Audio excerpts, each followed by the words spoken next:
everyone, Tina Dokken here with my husband Tom, and shortly I'm going to be putting up all the videos for the bird and gun introduction for your gun dog, and it's a 2-week process that's done professionally. I want to explain what's going to go in because we didn't have videos for the entire 2 weeks. In fact, the last day when we went to flush and shoot a pigeon, the wind blew the camera off over and we were actually shooting the sky.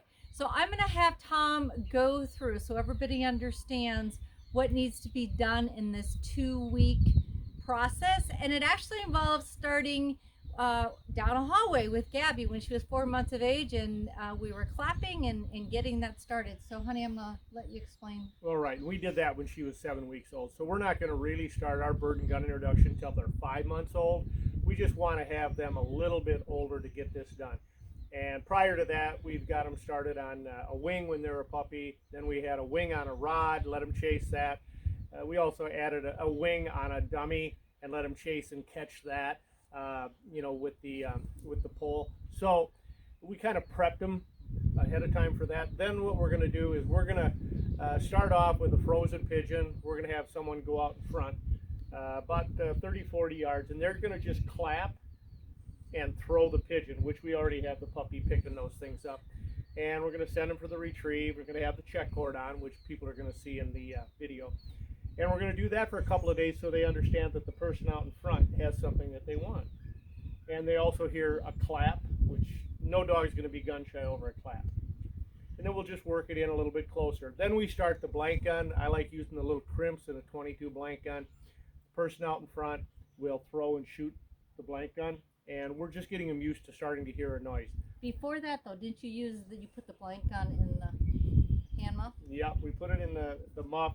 We'll do that primarily, just to muffle that noise a little bit. It's something that you don't necessarily have to do because you're going to be out with that blank gun at 40 yards. Okay. But a muff, if you want to take that one little extra step of after clapping, you could put the blank gun in a muff, and it just muffles the noise. And then each day we're going to work in a little closer to the young dog or any age dog that's getting introduced, shooting the blank gun and throwing that frozen pigeon. And we'll just work it in. Now we're watching the dog's response or the puppy's response.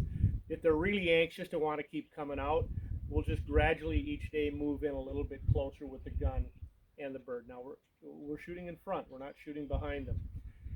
And if everything's going good, we'll get to the point where we can shoot right next to the puppy or the adult dog, whatever age they're at. And then we'll go all the way back out again. We start that same process with the 410. We X amount of days going through that, always watching to make sure the dog's anxious to do it.